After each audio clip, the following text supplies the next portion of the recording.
അപ്പോൾ 3 പറിച്ചെടുത്തിട്ടുണ്ട്. ഒരു 5-6 മാസത്തിന് ശേഷം എൻ്റെ വീട്ടിൽ കായ്ച്ചിട്ടുള്ള പേരക്ക ഞാൻ കഴിക്കാൻ വേണ്ടിയിട്ട് പോവാണ്. ഇതിൽ നിറച്ചു കായ് ഉണ്ട് കേട്ടോ, അത്യാവശ്യം പാകമായിട്ടുണ്ട്. ഇത് നമുക്കൊന്ന് വിളവെടുക്കാം. അത് എന്നാലും ഏതെങ്കിലും കാട്ടുചെടി ആയിരിക്കും, നാടൻ വെറൈറ്റി ആയിരിക്കും, തായ്ലൻഡ് വെറൈറ്റിക്ക് മുള്ളുണ്ടാവില്ല എന്നുള്ളത്. അതുകൊണ്ടാണ് ഞാൻ ഈ വെറൈറ്റി നിങ്ങൾക്ക് കാണിച്ചു തരുന്നത്.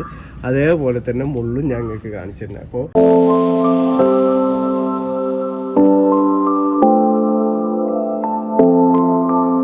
ഹായ്, നമസ്കാരം. ഫാസിലാണ്. എൻ്റെ പുതിയ വീഡിയോയിലേക്ക് എല്ലാവർക്കും സ്വാഗതം. ഇന്ന് ഞാൻ കാണിക്കാൻ പോകുന്ന ചെറിയൊരു വിളവെടുപ്പാണ് കേട്ടോ.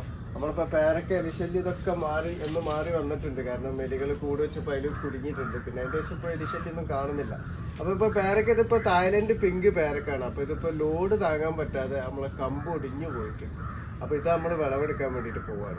ഇത് കണ്ടില്ല, ഒരു കൊലയിൽ തന്നെ 3 എണ്ണമാണ്. പക്ഷെ ഇതിലും വലുപ്പം വെക്കുന്നതാണ് കേട്ടോ. ഞാൻ ഇതിൻ്റെ മുന്നേ വലുപ്പത്തിന് ഇത് എത്രത്തോളം വലുപ്പം വെക്കുന്നുള്ളത് ഞാൻ കാണിച്ചു തന്നിട്ടുണ്ട്. അപ്പോൾ ഇത് പാകമായി വരുന്നുള്ളൂ, പാകമായിട്ടില്ല. അപ്പോൾ ഇത് ലോഡ് താങ്ങാതെ ഇത് കണ്ടില്ലേ, കമ്പ് ഇവിടെ ഒടിഞ്ഞു പോയതാണ്. അപ്പോൾ ഈ ചെടിയിൽ നല്ല രീതിയിൽ തന്നെ കായ്ച്ചിട്ടുണ്ട് കേട്ടോ. കുറേ എലി അണ്ണാനൊക്കെ കൊണ്ടുപോയത്. എന്നിട്ട് ഞാനിപ്പോൾ അന്ന് വീഡിയോയിൽ കാണിച്ചില്ലേ, നമ്മളെ എയർ ലെയറിങ് കപ്പ് വെച്ചിട്ടൊക്കെ കവർ ചെയ്ത് കൊടുത്തതാ. ഇവിടെയൊക്കെ ഞാനിത് കവർ ചെയ്ത് കൊടുത്തത്. അതറ്റത്തൊക്കെ ഉണ്ട്. അപ്പോൾ ഇതിൻ്റെ മേലൊക്കെ പേരൊക്കെ കായ്ച്ച് കിടക്കുന്നുണ്ട്. ഇത് അവിടെയൊക്കെ കണ്ടില്ലേ, ഒക്കെ കാഴ്ച. ഇനി അടുത്തതാണെന്നുണ്ടെങ്കിൽ ഇവിടെ ഇതാ പൂട്ട് വരുന്നുണ്ട്. അപ്പൊ നമുക്ക് ഇതൊന്ന് കട്ട് ചെയ്തെടുക്കാം. അപ്പൊ കട്ട് ചെയ്തെടുക്കുമ്പോൾ ഇതേപോലെ നമ്മളെ തണ്ട് ഒടിഞ്ഞു പോയതാണെന്നുണ്ടെങ്കിൽ നമ്മൾ കട്ട് ചെയ്ത് കൊടുക്കണ്ടേ. ഇതിന്റെ മുന്നിലായിട്ടല്ല, ഈ ഒടിഞ്ഞ ഭാഗത്തല്ല, കുറച്ച് ബാക്കോട്ട് കയറ്റാം. ഒരു 2 ഇഞ്ചെങ്കിലും ബാക്കോട്ട് കയറ്റാണ് നമ്മൾ കട്ട് ചെയ്ത് കൊടുക്കേണ്ടത് കേട്ടോ. എന്നാൽ മാത്രമേ അവിടുന്ന് പുതിയ ശിഖരങ്ങൾ മുളച്ചു വരുള്ളൂ. മറ്റേ നമ്മൾ ഈ പൊട്ടി ചീന്തി ഇവിടെ വെച്ചിട്ടൊക്കെ നമ്മൾ കട്ട് ചെയ്ത് കൊടുത്തു കഴിഞ്ഞാൽ അവിടുന്ന് പുതിയ ശിഖരം മുളച്ചു വരാൻ ചാൻസ് കുറവാണ്. അതുകൊണ്ടാണ് ഒരു 2 ഇഞ്ചെങ്കിലും ബാക്കിലായിട്ടാണ് നമ്മളിത് കട്ട് ചെയ്ത് കൊടുക്കേണ്ടത് കേട്ടോ. അപ്പോൾ 3 പറിച്ചെടുത്തിട്ടുണ്ട്. ഒരു 5-6 മാസത്തിന് ശേഷം എൻ്റെ വീട്ടിൽ കായ്ച്ചിട്ടുള്ള പേരക്ക ഞാൻ കഴിക്കാൻ വേണ്ടിയിട്ട് പോവാണ്. അടുത്ത നമ്മളെ ഇസ്രായേൽ അത്തിയാണ്. ഇത് ഏകദേശം പാകമായിട്ടുണ്ട്. ഒന്നും കൂടി പാകമാവാനുണ്ട് കേട്ടോ. ഈ മൂട് വിണ്ട് കീറി വരണം. പക്ഷെ അതുവരെ കാത്തു നിന്നാൽ ചിലപ്പോൾ അണ്ണാൻ കൊണ്ടുപോകും, അല്ലെങ്കിൽ കുരങ്ങ് കൊണ്ടുപോകും. കാരണം സ്ഥിരം അതാണ് പതിവേ. അപ്പോൾ ഇപ്പോൾ എലിശല്യം ഇല്ലാതായിട്ടുള്ളൂ എലിക്കൂട് വെച്ചതിന് ശേഷം. അപ്പോൾ ഇതെന്തായാലും ഇത് നമ്മൾ കട്ട് ചെയ്തെടുക്കുക. കാരണം ഇപ്പം തന്നെ നമ്മൾ മധുരം ഉണ്ടാവും. കാരണം ഇത് നാളത്തേക്ക് തന്നെ മൂട് വിണ്ട് കയറി വരുന്നതാണ്. ഇതിപ്പോൾ അത്യാവശ്യം നെങ്ങണൊക്കെ ഉണ്ട് കേട്ടോ. അപ്പോൾ ഇത് പാകമായിട്ടുണ്ട്. അപ്പോൾ ഇതിപ്പോൾ പറിച്ചെടുക്കാം. അടുത്ത നമ്മൾ ഇസ്രായേൽ ഓറഞ്ചാണ്. അപ്പോൾ ഇതും അതേപോലെ കുറേയൊക്കെ നമ്മൾ പറിച്ചെടുത്താണ് കേട്ടോ. ഇതൊക്കെ മക്കളിങ്ങനെ ഇടയ്ക്കിടയ്ക്ക് പറിച്ച് തിന്നു. കാരണം നല്ല ടേസ്റ്റാണ്. നമ്മളെ തൊലി അടക്കം നമുക്ക് തിന്നാൻ പറ്റിയിട്ടുള്ളൊരു വെറൈറ്റിയാണ് നമ്മളെ ഇസ്രായേൽ ഓറഞ്ച്. കുംകട്ട് ഓറഞ്ച് എന്നൊക്കെ ഇതിനെ പറയും. അപ്പോൾ ഇത് കുറേ പറിച്ചെടുക്കണം. അപ്പോൾ ഇതിൽ 2 കൂടി നമുക്ക് ഉണ്ട്, പറിക്കാൻ വേണ്ടിയിട്ടുണ്ട്. അപ്പോൾ ആ 2 കൂടി നമ്മൾ പറിച്ചെടുത്തിട്ടുണ്ട് കേട്ടോ. ഇത് വലിയ മധുരമുള്ളൊരു ഓറഞ്ച് ഒന്നല്ല കേട്ടോ. കാരണം ഒരു പുളിരസം, ഒരു മധുരം 2 കൂടി കലർന്നിട്ടുള്ള ഒരു ടേസ്റ്റാണ് ഇതിന്. തൊലി അടക്കം തന്നെ നമുക്ക് കടിച്ച് തിന്നാൽ ഒരു വെറൈറ്റി ടേസ്റ്റാണ്. എല്ലാവർക്കും ഇഷ്ടപ്പെട്ടോളന്നില്ല, പക്ഷെ എനിക്കും എൻ്റെ വീട്ടുകാർക്കൊക്കെ അത്യാവശ്യം ഇഷ്ടമാണ് ഇതിന്.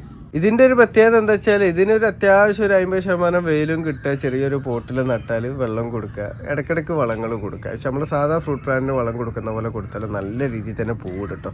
ഇതിപ്പോൾ കണ്ടില്ലേ, ഇതിലൊക്കെ അടുത്ത ഘട്ടം. ഇതിപ്പോൾ നമ്മളൊക്കെ പറിച്ചെടുത്തിട്ടുള്ളൂ. അടുത്ത ഘട്ടം ഫുള്ള് പൂവിട്ട് കിടക്കുന്നുണ്ടല്ലേ. ഇവിടെയൊക്കെ കണ്ടില്ലേ പൂവിട്ട് നല്ല രീതിയിൽ തന്നെ കായ്ക്കും. ഇത് നല്ല കായ്ക്കും. നമ്മളെ വീട്ടിലൊക്കെ നമ്മൾ സലാഡ് ഉണ്ടാക്കുന്നതൊക്കെ എന്നുണ്ടെങ്കിൽ അതിലേക്കൊക്കെ ഇതിങ്ങനെ അരിഞ്ഞിട്ട് റൗണ്ട് ഷേപ്പിൽ ഇങ്ങനെ അരിഞ്ഞിട്ട് കൊടുത്തു കഴിഞ്ഞാൽ നല്ല ടേസ്റ്റാണ് കേട്ടോ. ഇതിനിടയ്ക്ക് നമ്മൾ അമ്പയങ്ങും അതേപോലെ മാങ്ങൊക്കെ ഞാൻ വിളവെടുത്തിരുന്നു കേട്ടോ. പക്ഷെ അതൊന്നും ഞാൻ വീഡിയോ ചെയ്തിട്ടില്ല. അപ്പോൾ അമ്പയങ്ങ വിളവൊക്കെ എടുത്തത് അവിടെ നിന്നൊക്കെ കട്ട് ചെയ്തെടുത്തതിന് ശേഷം ഇനി ബാക്കിയുള്ളത് മൂപ്പായി വരുന്നേ ഉള്ളൂ. ഒന്നും കൂടി കഴിഞ്ഞതിന് ശേഷം വിളവെടുക്കുന്നതാണ് നല്ലത്. ഇത് അവിടെയൊക്കെ 2-3 ഉണ്ട് മൂപ്പായത്. പക്ഷെ എന്നാലും ഇതൊക്കെ ഒട്ടാക്കൊന്ന് മൂപ്പായിക്കോട്ടെ. അതേപോലെ സപ്പോർട്ട് ആയതൊക്കെ ഞാൻ പറിച്ചെടുത്തിരുന്നു. ഇനിയുള്ളത് പൂവിട്ട് വരുന്നുള്ളൂ ബാക്കിയുള്ളതൊക്കെ. പിന്നെ 1-2 ഇവിടെ കായായിട്ട് കിടക്കുന്നുണ്ട്. പക്ഷെ അതൊക്കെ ചെറുതാണ്, പിഞ്ചായി. ഒക്കെ ഇനി പറിച്ചെടുക്കാൻ വേണ്ടി കുറച്ച് ടൈം എടുക്കും. അതേപോലെ തന്നെ നമ്മൾ സ്ട്രോബെറി പേര ഇത് വിളവെടുക്കുന്നതൊക്കെ ഞാൻ ഇതിൻ്റെ മുന്നേ വീഡിയോ ചെയ്തിരുന്നു. അതിന് ശേഷം നല്ല രീതിയിൽ തന്നെ കായ്ച്ചിരുന്നു കേട്ടോ. അതൊക്കെ ഞാൻ വിളവെടുത്തിക്കണ്. പക്ഷെ അതൊന്നും കറക്റ്റായിട്ട് ഞാൻ വീഡിയോ എടുത്തിട്ടില്ല. കാരണം ചിലപ്പോൾ ഞാനായിരിക്കില്ല, മക്കളൊക്കെ ആയിരിക്കും ഇത് പാകമായി എന്ന് പറഞ്ഞു കഴിഞ്ഞാൽ പറിച്ചെടുക്കണം. അപ്പോൾ അവരൊന്നും വീഡിയോ ചെയ്യില്ല. ഇനി അടുത്തത് പൂവിട്ട് വരുന്നുണ്ട് കേട്ടോ. പൂവിട്ട് കായായി വരുന്നുണ്ട്. അപ്പോൾ എല്ലാവരും പറയും ഈ സ്ട്രോബെറി പേര അങ്ങനെ കായ്ക്കില്ല എന്നൊക്കെ ഉള്ളത്. പക്ഷെ നല്ല രീതിയിൽ തന്നെ കായ്ക്കും കേട്ടോ. ഒരു സമയം നമ്മൾ പറിച്ച് വരുമ്പോഴത്തേനും അടുത്ത് തന്നെ നമുക്ക് ഇവിടെ കായായിട്ട് വരും. ബാക്കിയുള്ള എല്ലാ പേരക്കയിലും കായായി കിടക്കുകയാണ് കേട്ടോ. ഒക്കെ ഞാൻ പിന്നെ പല വീഡിയോയിലും ഞാൻ കാണിക്കുന്നതിനോട് ഇതിൽ ഞാനത് കാണിക്കുന്നില്ല കേട്ടോ. അതേപോലെ തന്നെ പലരും ചോദിക്കുന്നതാണ്, നിങ്ങളുടെ വീട്ടിൽ ഒരുപാട് ചെറിയൊക്കെ കണ്ടിട്ടുണ്ട്, ഒന്നും കായ്ച്ച കണ്ടിട്ടില്ല. സംഭവം കായ്ച്ചയ്ക്ക് കിട്ടാത്തവരെ കൊണ്ടാണ് ഞാൻ വീഡിയോ ചെയ്യാത്തത്. ഇതിപ്പോൾ നമ്മളെ സദാബർ ചെറി എന്ന് പറഞ്ഞ ഒരു വെറൈറ്റിയാണ്. ഇതിപ്പോൾ 2 കായ്ച്ച ആ സൈഡിലൊക്കെ കായ്ച്ച് കിടക്കുന്നുണ്ട്. പക്ഷേ ഇതൊക്കെ ഇടയ്ക്കിടയ്ക്ക് കായ്ക്കുന്നതാണ്. പക്ഷെ എനിക്ക് കിട്ടലില്ല എന്നുള്ളൂ കായ്ഫലം. ഇനി അടുത്തൊരു സാധനം ഞാൻ കാണിച്ചു തരാം. ഞാൻ ഒളിപ്പിച്ച് വെച്ചിട്ടുള്ള സാധനമാണ്. കാരണം എന്താ വെച്ചാൽ ഈ ബേറാപ്പിൾ എൻ്റെ വീട്ടിൽ കായ്ച്ചിട്ടുള്ള നിങ്ങൾ പല വീഡിയോയിലായിട്ട് കണ്ടിട്ടുണ്ടാവും.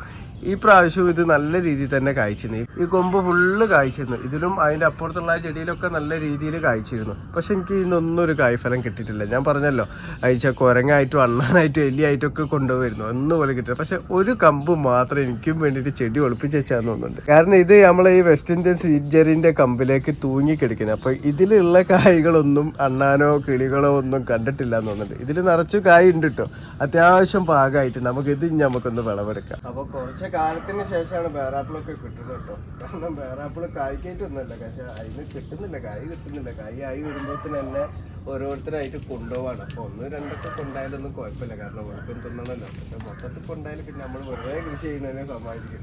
പിന്നെ സത്യം പറയാലോ, കുറച്ച് ദിവസമായിട്ട് രാവിലെ ടെറസിലേക്ക് നമ്മൾ കയറുമ്പോൾ തന്നെ നമുക്ക് മാനസികമായിട്ടൊരു ചടപ്പ് വരും. കാരണം നമ്മൾ ഇത്രക്കും കഷ്ടപ്പെട്ടിട്ട് അതിന്ന് ഒന്നുപോലും കിട്ടുന്നില്ലല്ലോ എന്നുള്ളത്. കാരണം നിങ്ങൾക്ക് എല്ലാവർക്കും അറിയാം, എൻ്റെ വീട്ടിലൊരു 10-28 വെറൈറ്റി പേരക്കന്നെ ഞാൻ നട്ടിട്ടുണ്ട്. അതിലൊക്കെ കായ്ച്ചും കൊണ്ടിരിക്കുന്നത് തന്നെയാണ്. പക്ഷെ അതിൽ നിന്നൊക്കെ ഒരു 5 മാസമായിട്ട് ഒരു പേരക്ക പോലും എനിക്ക് കിട്ടിയിട്ടില്ല എന്ന് പറയുമ്പോൾ വളരെ സങ്കടമുള്ള ഒരു കാര്യമല്ലേ. പിന്നെ പലരും ചോദിക്കുന്നതാണ് ഈ ബേറാപ്പിൾ, ഞാൻ പല വീഡിയോയിലും പറഞ്ഞിട്ടുണ്ട്, എന്നിരുന്നാലും അവരൊക്കെ ചോദിക്കുന്നതാണ് ഈ ബേറാപ്പിളിന് മുള്ളുണ്ടാവുമോ എന്നുള്ളത്. മുള്ളുണ്ടാവും കേട്ടോ. ഇപ്പം നമ്മൾ തായ്ലൻഡ് വെറൈറ്റി സുസുക്കി എന്ന് പറഞ്ഞിട്ടുള്ള വെറൈറ്റിയാണ് നമ്മൾ നടന്നത്, പക്ഷെ അതിനും മുള്ളുണ്ടാവും. അപ്പോൾ ഞാൻ നിങ്ങൾക്ക് ഈ വീഡിയോയിൽ കാണിച്ചു തരാം. ഇത് കണ്ടില്ല, നമ്മൾ തായ്ലൻഡ് വെറൈറ്റി സുസുക്കി തന്നെയാണിത്. അതിൻ്റെ വലുപ്പം കാര്യങ്ങളൊക്കെ കണ്ടില്ല, ഇതൊന്നും കൂടി വലുപ്പം വെക്കും കേട്ടോ. അപ്പോൾ ഈ കമ്പനി കണ്ടില്ലേ, ഇവിടെ കണ്ടില്ലേ മുള്ള്, ഇതൊക്കെ മുള്ളുകളാണ്, ഇതൊക്കെ മുള്ളുകളാണ്. എന്താ പറയുക, ഞാൻ ഇങ്ങനെ കാണിച്ചു തരാനുള്ള കാരണം, ഞാൻ മുള്ളുണ്ടാവും എന്ന് പറഞ്ഞപ്പോൾ കുറേ സുഹൃത്തുക്കൾ വീഡിയോയിൽ പറഞ്ഞിരുന്നു അത് എന്നാലും ഏതെങ്കിലും കാട്ടുചെടി ആയിരിക്കും, നാടൻ വെറൈറ്റി ആയിരിക്കും, തായ്ലൻഡ് വെറൈറ്റിക്ക് മുള്ളുണ്ടാവില്ല എന്നുള്ളത്. അതുകൊണ്ടാണ് ഞാൻ ഈ വെറൈറ്റി നിങ്ങൾക്ക് കാണിച്ചു തരുന്നത്. അതേപോലെ തന്നെ മുള്ളും ഞാൻ നിങ്ങൾക്ക് കാണിച്ചു തരുന്നത്. അപ്പോൾ ആർക്കും അതിൽ ഡൗട്ട് വേണ്ട, നമ്മൾ ഈ വെറൈറ്റിയിലൊക്കെ നമുക്ക് മുള്ളുണ്ടാവും കേട്ടോ. അതേപോലെ തന്നെ നമ്മൾ ശ്രദ്ധിക്കേണ്ട കാര്യമാണ്, നമ്മൾ ബേറാപ്പിൾ നമ്മൾ വിളവെടുക്കുമ്പോൾ എന്ന് പറയുമ്പോൾ കമ്പ് ഇതേപോലെ പ്രൂൺ ചെയ്ത്, ആ കാഴ്ചയുള്ള കമ്പ് പ്രൂൺ ചെയ്തിട്ടാണ് നമ്മൾ വിളവെടുക്കേണ്ടത് കേട്ടോ. എന്നാലാണ് അവിടുന്ന് പുതിയ ശിഖരങ്ങൾ മുളച്ച് വരിക. അപ്പോൾ പുതിയ ശിഖരം മുളച്ച് വരുമ്പോൾ തന്നെ അതിൽ പൂവിട്ടും കൊണ്ട് വരിക. മറ്റല്ലാതെ നമ്മൾ കായ് മാത്രമായിട്ട് നമ്മൾ പറിച്ചെടുത്ത് കഴിഞ്ഞാൽ ആ കമ്പ് പിന്നെ ഉണങ്ങാനൊക്കെ ചാൻസ് കൂടുതലാണ്. അപ്പോൾ ഇങ്ങനെ പ്രൂൺ ചെയ്തിട്ടാണ് നമ്മൾ എടുക്കേണ്ടത് കേട്ടോ. അപ്പോൾ ഇന്നത്തെ ചെറിയ വിളവെടുപ്പ് കഴിഞ്ഞിട്ടുണ്ട് കേട്ടോ. ഇപ്പോൾ ഇതിൽ ഒട്ടുമിക്ക ഫ്രൂട്ടും പാകമായി വരുന്നുള്ളൂ കേട്ടോ. പക്ഷേ ഞാനിന്ന് പറിച്ചെടുത്താണ്, കാരണം എനിക്ക് അതൊന്ന് തിന്നാൻ വേണ്ടിയിട്ട് പറിച്ചെടുത്താണ് കേട്ടോ. അപ്പോൾ ഇന്നത്തെ എൻ്റെ വീഡിയോ നിങ്ങൾക്ക് ഇഷ്ടപ്പെട്ട ലൈക്ക് ചെയ്യുക. താങ്ക്